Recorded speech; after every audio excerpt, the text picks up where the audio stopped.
Back with week 2 of the Deadbolt budget build. If you didn't catch week 1, basically what we have here is a bone stock SCX10 Deadbolt from Axial, and what we're going to do is upgrade it every week with a budget of $50. If we don't spend all of the money or a portion of it, then that budget continues on to next week. Last week we started with a completely stock rig. I went out and ran it last weekend, had a good time with it. No problems whatsoever, ran just like I expected with all of the other SCX10 ready to runs I've owned, even though this one has a little bit of differences between the previous ready to runs.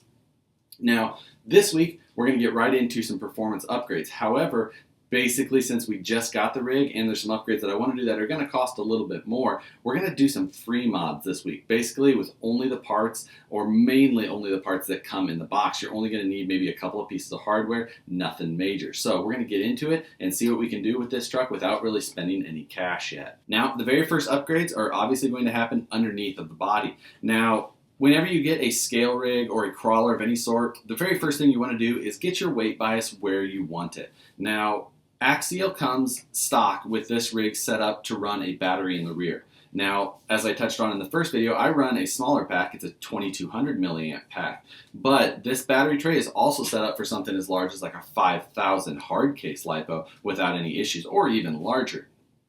But what happens when you run that really heavy pack in the back of the rig, you end up with a weight bias that's moved more towards the back, and what that does, that hinders your ability to crawl. So what we're going to do is we're going to move this battery setup towards the front. Now, to do that, we can basically do it with only the parts that are already included in here. Like I said, we're just going to need a couple of pieces of hardware. I'll give you some part numbers for that if you need to order that, if you don't already have some hardware laying around at home. Now, if you guys already don't have some hardware laying around at home, I'll also put a couple of links down below where you can get some bulk hardware packs. It's really nice when you're working on a scale rig or a custom crawler at all to have one of all of the sizes you're going to need, or in this case, 50 plus, as well as associated washers and lock nuts. We're going to take this rig, we're going to go into the shop, and we're going to start kind of tearing apart some of these things that we have here and rearranging what we have to try and get this thing set up with a more forward weight bias. So to start, the very first thing we're going to do is remove the battery tray from the rear, as well as this receiver box and ESC from the front. Remove the 2 screws holding on that battery tray, as well as the 2 screws holding on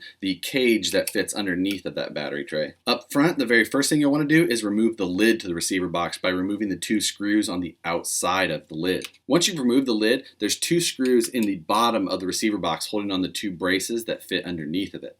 And finally, remove the 2 front screws holding in the receiver box to that front cross brace. So once all those screws are removed, you can kind of pull everything out of the way. There's these 2 braces that fit underneath of that receiver box. We're not actually probably going to use those again, so you can just set them aside. The first thing I'm going to have you do is remove the ESC from that receiver box. It's just held on by servo tape, so you can actually just kind of twist it to remove it and get it free. The very first thing we're going to do is relocate this receiver box. Where I'm going to put it is on the front side of the cross brace that goes between the 2 shock towers. We're going to use the 2 stock screws that held in this thing to the front cross brace to hold it into the rear.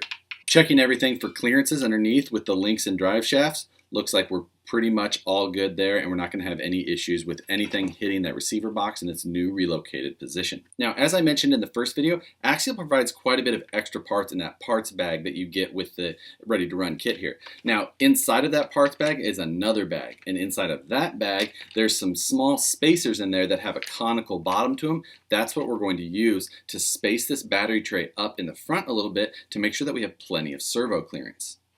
The 3 pieces that we needed from that parts bag are these 3 black spacers with that conical end. Now, these combined with the 3 pieces of hardware that do not come with the kit that we need. These are a 30 millimeter long, 3 millimeter screw that has a countersunk style head on it. Now, you can get these at a local hardware store, but I'll also post up an Axial part number if you guys need to buy these separately. That is the only thing that I'll include in the budget for this week to do this simple modification. Now, to do this, take that cage that we took off earlier. That's going to be the first part that we need. Now, this piece is going to go with the 4 screw holes that are sitting here back in this X pattern towards the rear. We're going to use the ones that are closest to the long side here. These are the 2 holes that we're going to use these 2 of these long spacers with. Now that we've got 2 of the 3 spacers installed, we're actually going to grab that battery plate again and put that back on top of this cage. One of those short screws that we removed before is going to go in the rear side of this to hold that battery plate back down to that cage. In the front though, we're going to use one of those long screws again, and we're going to use that spacer underneath of it to get it to bolt all the way down through.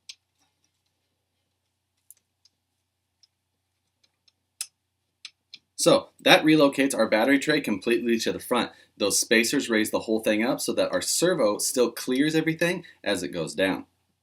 One thing that you may notice on yours, like this one here, is that actually the limiting factor to your suspension sometimes is the screw holding that drag link on actually hits that cross member. If you want, you can hit that with a Dremel, free that up, get yourself a little bit more suspension travel if you're worried about it. With the added weight up front, you may find yourself riding with a little bit lower suspension up front at times, so you may want that suspension travel. It's a pretty easy little deal to just hit it with a sanding wheel or a file, something like that. Give yourself a little bit of clearance and just free up any interference that you may have in your suspension. Now, to finish up this modification, all you need to do is reroute the wiring and remount the speed control. The servo is a pretty simple deal. Route it around the side and you can put it in these wire chases on the one side of the chassis opposite the motor. The last part of this modification is remounting the ESC. You can clip the zip tie that's holding that motor wire slack and move it all the way to the rear on top of this rear cross member.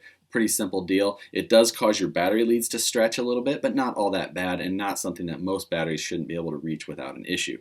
Or you can make a simple little plate and mount it on the rocker here just opposite the motor, but down inside the body. It will help keep the weight down. Since we did move the battery to the front, it also moved it up a little bit, which isn't ideal, but it's better than having it in the rear. Later on down the road, we'll talk about some custom things that you can do to keep the battery forward but down low. But for now, we're just mainly talking about parts that were in the box as far as the major things go.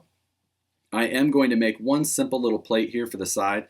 Super simple little deal. I'll actually draw that up in CAD, make a template of it, and host it on my website. If any of you guys want to make these simple trays yourself, you can make it with little pieces of metal that you can get at any of your local hardware stores. It'll be something that you can just print out, put on a piece and cut it out, drill a couple of simple holes, and have it all for your guys' self if that's what you're wanting to do. Not a big deal. Otherwise, there's options here without fabricating anything.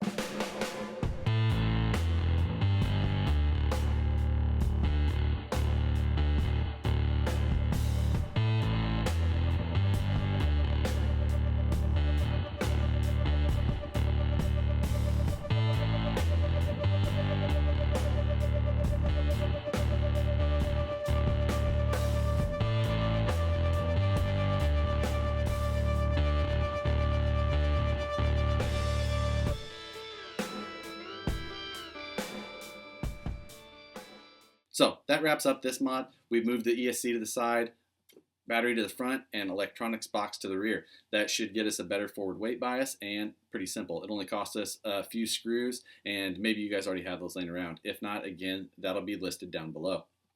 But for this week, we're going to roll over most of that budget into next week, and we'll start rolling on some parts here real soon. So that's it for this one, guys, and we'll see you on the next one.